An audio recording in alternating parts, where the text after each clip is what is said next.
Welcome. If you don't already know me, I'm Glaire Anderson. I'm the founding director of the Digital Lab for Islamic Visual Culture and Collections and senior lecturer in Islamic art at the University of Edinburgh. And I'm here today with Dr. Rafael Blanco of the University of Córdoba. So welcome, Rafael. It's so wonderful to see you today. Now, what I want to say is that Dr. Blanco gave a wonderful research seminar at the University of Edinburgh in our History of Art Research Seminar in October of 2022 on his use of digital technologies for cultural heritage. Unfortunately, due to technical difficulties, we weren't able to record his talk. So I've invited Dr. Blanco back today for those of you who were unable to join us online, and those of you in the Digital Lab audience who are interested in this kind of work, combining medieval Islamic architecture, archaeology, and especially digital technologies for cultural heritage. So welcome, Rafael. It's so nice to see you. And just to start off, for our Digital Lab audience, could you please introduce yourself and just tell us a bit more about yourself and what you do? Well, thank you very much, Glaire. It's a pleasure to be here. I would like to be in Edinburgh better than in Córdoba right now because we have 40 degrees right now. The weather is full right now, but I miss Edinburgh a lot for several reasons, but the weather as well. I prefer that. So thank you very much. My name is Rafael Blanco. I'm a professor in the art history department in the University of Córdoba. I'm an archaeologist, an art historian, specializes in Islamic times, especially in the Iberian Peninsula. And I have been working in several projects, papers, conference, always about the role of the Islamic period in Córdoba, that was the capital of this empire that was Al-Andalus, from the 8th century until the 13th century, when this city was conquered by the Christians, the Castilians. So in that period, this city was amazing, has a lot of monument right now that very famous, like the Mosque Cathedral in Córdoba, or Medina Sahara, this archaeological site close to the current city. In that period, we have made a lot of excavation in the last 20 decades. Years, not decades. But Córdoba, this Islamic heritage is quite important. I think it's one of the main important cities in the world, especially in the West, because we have a mix of cultures and something very important, because we have studied a lot this city in several ways, and we have a very important data to know much more about that. But the point is that in the last years, especially after 2012, I have been engaged with some projects very interesting that put the archaeological, historian, architectural knowledge close to the people. And that's why I think the way is that, because obviously most of the people in Córdoba knows about the mosque, about Medina Sahara. Well, knows something, but not too much. But we have too much information to show to the people. So the way to connect this kind of heritage with the people, and I think it's important that, because not only because the archaeological data, the historical data, and so it's important because the people are always far from this data and far from the knowledge of this period, and they have some image that is not real, that is far from the historical monuments, and that is a problem to preserve some monuments. in that case, we have made a very little project, but important, because it was a minaret from the 9th century in Córdoba. The name is San Juan minaret. The Christian name is because after the Christian conquest, the new population used the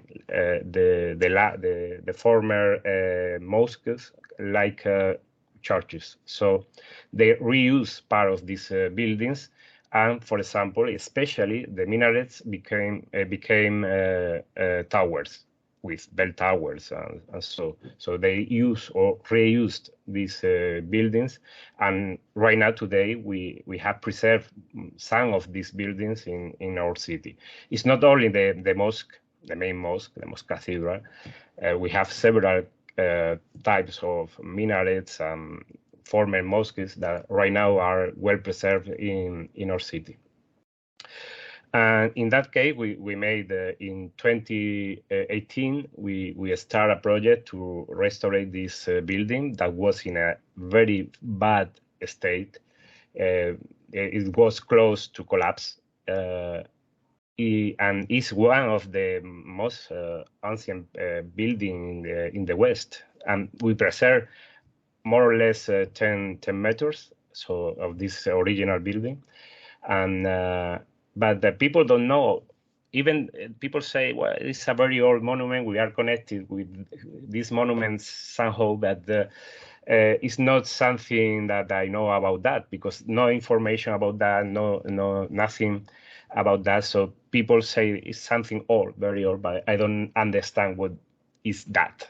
So in that cases, we say that we, after make the restoration to save the monument, that is protected by the law as well, and so. But after that, we need to make a dissemination project, and I think this the way we should act with these kind of things, because if we don't use the dissemination project, we have a problem. Obviously, this dissemination project is because we need the people still engaged with this monument and preserve by themselves the monument in the future.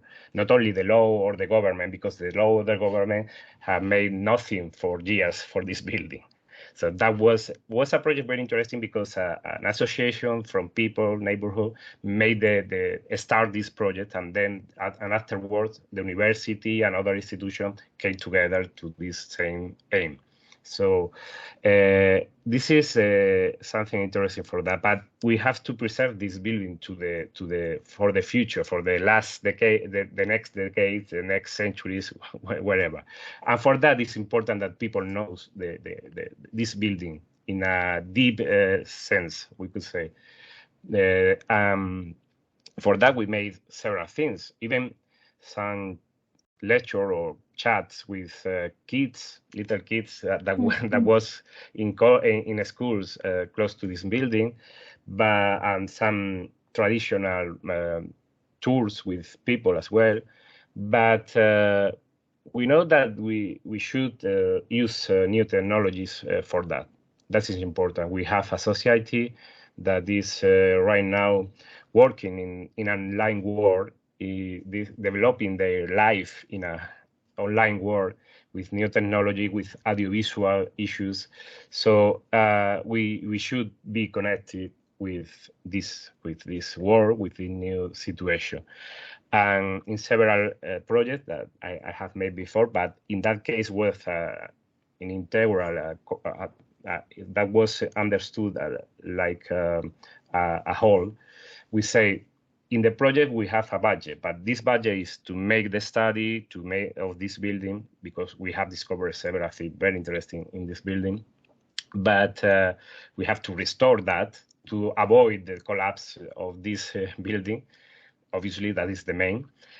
But we need to put that into the society, into the people, because the people should know about that. So by this reason, we made several audiovisual shorts, audiovisual for people online and we made everything something very new in our city, I have seen several things like that, for example, for Tutankhamun tomb. That is something very new in archaeology right now, but it's to make a tour, a virtual tour inside and outside the building in 360 degrees. So you can choose wherever you go, like a video game, more or less. You can choose the place and you can achieve some information in several points. So you can touch that and take information about the restoration, for example, a capital, a column, or sandstone that is important. So you can choose that and watch an image before the restoration and knows about that. What's exactly that? So it's not only an image, you have some information extra to know much more about that. And even we have put in the exterior view, you have the ocean, you have the whole building, the minaret, with the current minaret, the current building that was a bell tower as well. You have that, but you can make a view from the 3D reconstruction as well. So you can pass a line for this part, and you can see in the same way, in the same place, the minaret reconstructed in 3D, in 3 periods, because it's important to understand the architecture in a diachronic way. So you have to need the chronology in the most important period. For example, we have the minaret reconstructed. It's a new point of view of a minaret in Spain because people reconstruct the minaret in another way that I have made there. But this is because we have archaeological data to do that. That's important as well to put that. But because most of the minarets in Spain has not the last or the end of the first body. So we have that in that minaret. That is very important for that. So there is the information that gives us the information to make the reconstruction, the scientific reconstruction, because I'm very keen to do that always. We need to make a hypothesis, but this came from the archaeological data, historical data, and so that should be very important always. So in our cases, the 3D reconstruction are very important to understand the building, to know about the origin of the building and the way they can use that. But it's very, very important to have an archaeological and scientific base about that. The foundation should be archaeological or historical or architectural, but not only imagination, that we have a lot of imagination, especially in archaeology, because we need that. But this imagination should be put in these foundations, in the scientific foundation. That is very, very important for us. So we don't have only this part, this minaret reconstructed like it was at the beginning in the 9th century. We have as well the tower, the Christian tower with the bell tower in the 15th century after the conquest. Finally, we have the Baroque tower that was very, very large. It was something big that was a problem for the building because the building cannot support so heavy structure inside. So it was a very, very small minaret. So when in the 17th century they put this tower with a dome, huge dome, and so they destroyed slowly, but they destroyed slowly the building. And we discovered that when we made the information, the research inside the building. And that's why at the beginning of the 20th century, an architect, an archaeologist as well, Felix Hernandez, very famous in the city, made the intervention, the restoration, and he discovered that they have some problems because the Baroque dome, and they take off this part of the building and put the new roof. That was at the beginning of in the middle of the 20s, in the last century. That obviously the techniques wasn't like that. Like now, for the point of view of architecture was different at that moment.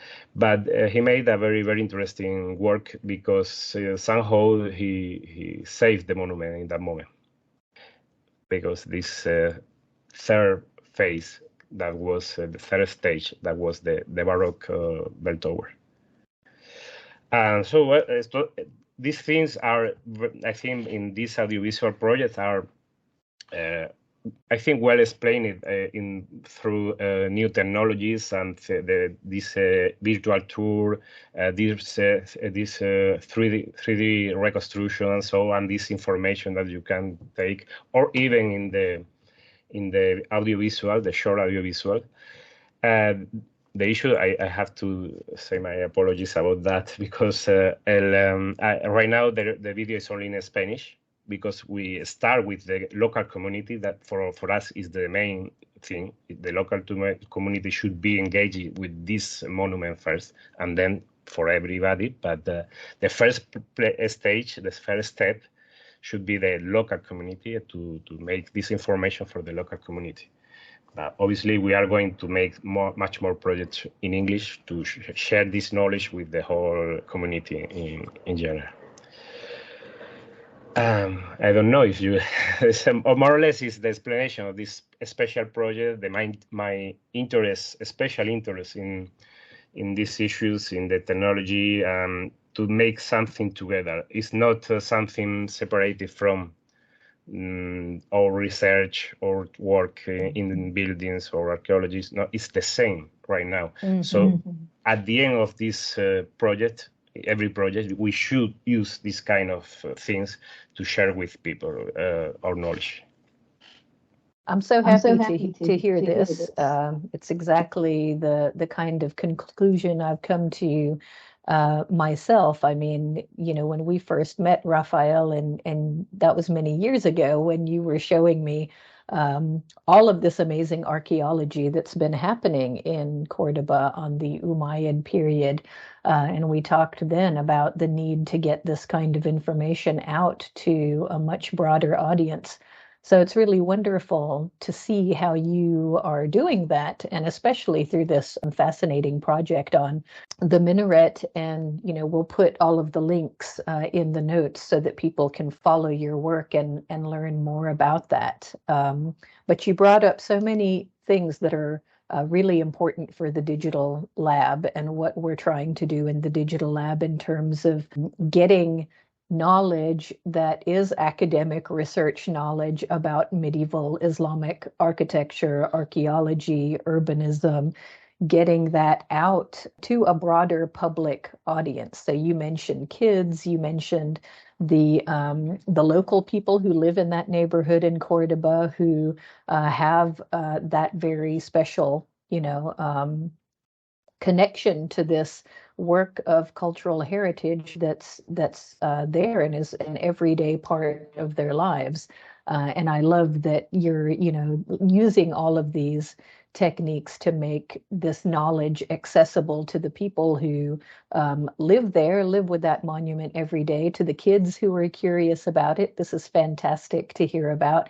And to those of us who are not in Córdoba, but who are really interested and who want to be able to understand better how this, monument from the 9th century helps us understand the city in that early medieval period, which is such a fascinating topic. So thank you for all of that. I want to go back to something that you mentioned as well, which is video games, because as you know, this is a topic that's very dear to my heart, and it's absolutely central to the work that I do in the digital lab. And it was a wonderful surprise when you gave your lecture here that I didn't know you were going to talk about this. And so I was amazed and delighted when you argued in your lecture that scholars in our field should be engaging with popular forms of entertainment, including, or maybe especially, video games. You also talked about films and television, so I want to note that. But tell us why you think this is important? Regarding video games, I think is the way that new generation take part of the knowledge in somehow. So in other generation, maybe we have people who prefer read something, or that prefer to even watch a documentary or something like that. It's not something that I think I could say, okay, it's fine, or it's a bad thing, or something. It's not a matter. The reality is that young people use this media to access to the data, to the information, to the knowledge. We should know that. We should assume that that is the real world. That is the real situation. I think it's a very good place to do that. The problem is the same. Is for example, to take a movie to achieve some knowledge about I don't know, the Roman Empire could be interesting, but some of these movies are awful in an archaeological or historical point of view.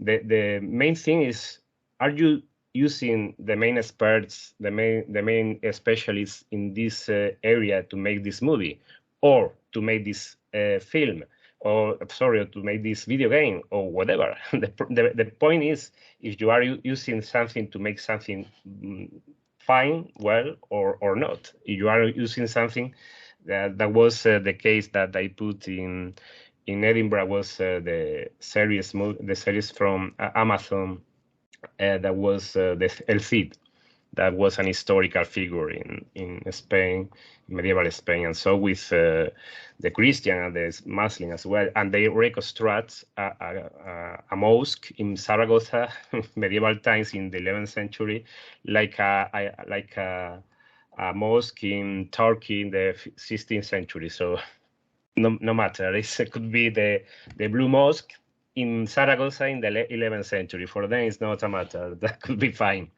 So obviously, that is a problem for me. But for example, Assassin's Creed, I put Assassin's Creed in my school before be in Edinburgh with you the last time.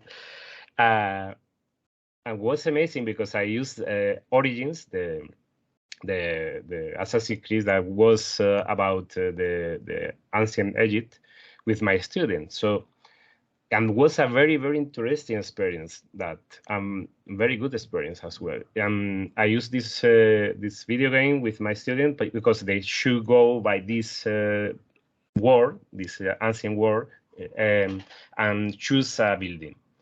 And this building, they have discovered how this building has been made in 3D reconstruction. So they should know how, right now, what we have, for example, I don't know, the Saqqara pyramid or whatever.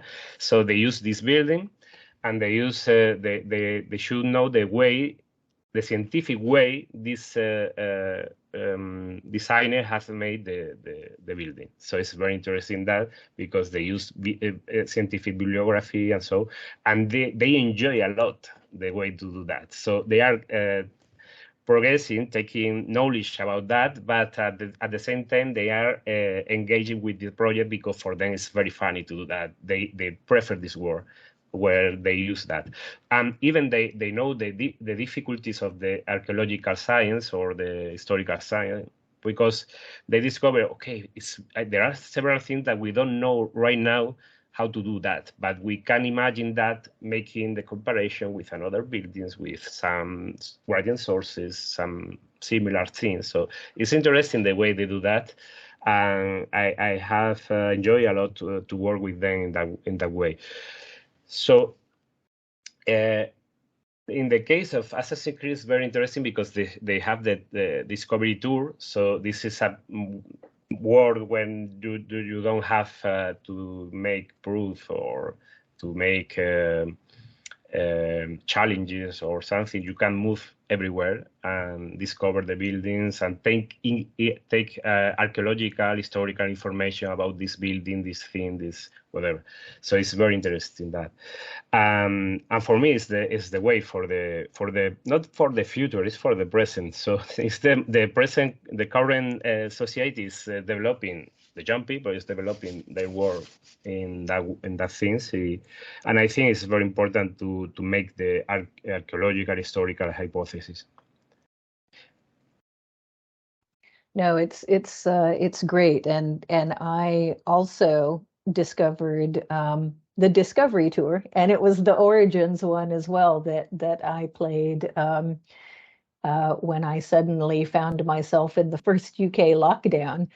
And I thought, I have all this time. I thought I would have to wait until I retired to um, play this Assassin's Creed Origins. And no, instead, I found the Discovery Tour and likewise thought this is just an excellent idea and a really important idea. And so it's great to hear about your experiment with your students, because I think having that critical ability to look at, how did they reconstruct those environments and those buildings? What's the difference between the archaeological reality and the visualizations that appear in that game? And how can we use tools like that to help students understand and develop their critical eye, and to help us develop our critical eye as historians and archaeologists as well is extremely important in our current climate. I saw something on the news, in fact, about how some news program had mistaken some of the game footage from Assassin's Creed. I think from the first Assassin's Creed, they had mistaken it for actual footage of Damascus. And I thought, okay, we really need to be teaching people how to be more, visually critical, and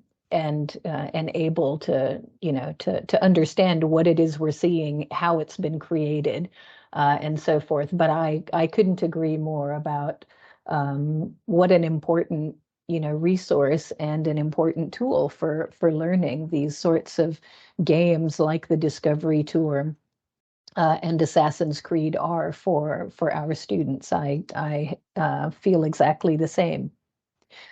All right, I think I've kept you for quite a while, Rafael. Thank you so much for sharing again about your work, and we're going to share all of the links so that people can find out more about the San Juan Minaret project. But tell us, where can people, if they want to go online and find out more about you as well? Are you on social media? Do you have a website or anything like that? And we can include that information as well. Yeah, I can put some links if you want for my academia and some links. I'm not very. I prefer to be. I could be a voyeur or something like that in social media than to be very expressive in social media. Yeah. But I'm the same. I prefer to learn from the things I can find in social media, the way they develop. But personally, I don't prefer to make to have a very high figure there. I don't know why, but maybe Right. for my generation, new generation are different. I think quite different from us. But I think it's important to do that as well, to make a professional. We have some in academia. We have some social media for us, like Academia.edu or ResearchGate or these kind of things. But if someone wants to know much more about me, it could be in that way. But I think it's important to have a profile, a very good profile in social media as well. We need to do that in the future, in the next really close future, because it's very important. It's very important because if you don't express in social media what you are doing, somehow it seems like if you don't make nothing or you make nothing about that. No, so it's very important to be there for everything. So in that cases. Right now, I'm developing especially the Academia.edu. In this part, you can choose everything. But I should put much more things there because, for example, audiovisual, for example, some publication, especially to disseminate knowledge for the people that we have made in Spain. Right. Well, I feel you. I struggle myself with social media. Academia.edu is wonderful though, because that was really a game changer, especially for accessing scholarship in Spanish and other languages that it was often hard for me and my students to access. For instance, when I was in the US, and same now that I'm in the UK. So yeah, that's a huge help to find out more about this scholarship. So we'll share the academia.edu page with people, and they can follow up on your publications. And for the rest of it, it's a process. So no worries. But if you have anything, I'll be happy to share it. And otherwise, thank you so much for taking the time. Thank you to you for your invitation in Edinburgh and here.